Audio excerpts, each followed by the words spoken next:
مستنصر فیروز صاحب, he was very ولنگ, اور انہوں نے تعاون کا ہاتھ بڑھایا, and he tick the responsibility کہ انہوں نے ان کی ساری ٹریننگز کے لیے جو 4 فیمیل آفیسرز سر آپ کے پیچھے سر, انہوں نے ان کو ڈپلوائے کیا, اور منامہ پولیس لائنس جو ٹریفک پولیس کے سر وہاں پہ 20 دنوں کی کمپریہنسو ٹریننگ جو ہے وہ ان کی کنڈکٹ کرائی گئی. آپ لوگ جب رکشہ لے کے سڑک پہ جائیں گے تو آپ کو لوگ جو وہاں ملیں گے وہ بھی یہ بتائیں گے کہ آپ کو گھر میں جانا چاہیے اور گھر میں بیٹھنا چاہیے, اور آپ کے بچوں کو آپ کی ضرورت ہے, اور آپ کے شوہر کو یا بیٹے کو یا بھائی کو یہ رکشہ چلانا چاہیے. ایک یہ چیز. دوسرا جو جملہ آپ کو سننے کو ملے گا وہ یہ ہے کہ خواتین کا سڑکوں پہ کوئی کام نہیں ہے. تیسرا جملہ جو آپ کو سننے کو ملے گا وہ یہ ہے کہ خواتین کبھی بھی اچھی ڈرائیونگ نہیں کر سکتی. چوتھا جملہ جو آپ کو سننے کو ملے گا وہ یہ ہے کہ اگر آپ اپنا رکشہ آہستہ چلا رہی ہوں گی تو پیچھے سے ہارن بجے گا اور کہے گا ویکھ لیں عورت چلاتی پئی ہے, ٹھیک ہے نا, سائڈ سے گڈی لا, ویکھ عورت ہے کہ نہیں. یہ ساری باتیں آپ نے سننی ہیں اور آپ نے برداشت کرنی ہے, اور آپ نے مینٹلی پریپیئرڈ رہنا ہے ان ساری چیزوں کے لیے, ٹھیک ہے. آپ لوگ ایجنٹس آف چینج ہیں. آپ لوگ یہ 35 اگر خواتین ہیں تو یہ 35 خاندان ہیں. 35 خواتین ایسی ہیں جن کے بچے اپنی ماؤں کو ایک امپاورڈ پوزیشن میں دیکھیں گے. 35 خواتین ایسی ہیں جو خاندانوں کے اندر مثال بنیں گی.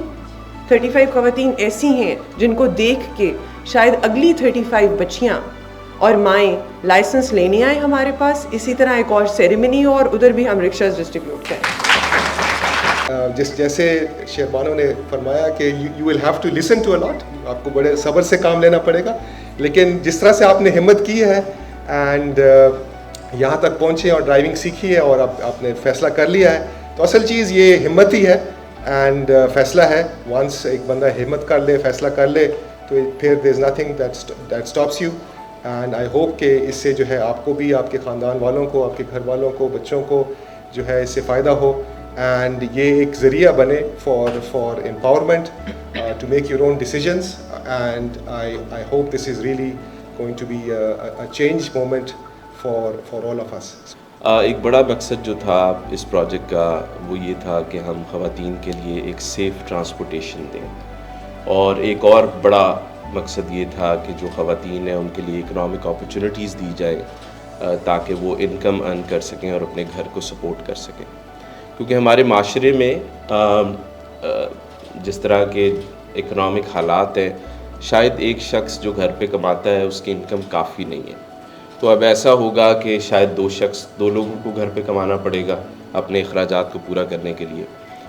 اور اس کے ساتھ ساتھ کئی ہماری ایسی مائیں یا بہنیں ہیں جن کے گھروں پہ ایسی مجبوریاں ہیں کہ یا وہ بیوہ ہیں یا ان کے مرد کام نہیں کر سکتے ہیں, تو اس پروجیکٹ کے تھرو ان کو یہ ایک انکم اپرچونٹی ملے گی کہ وہ بھی انکم ارن کر سکیں.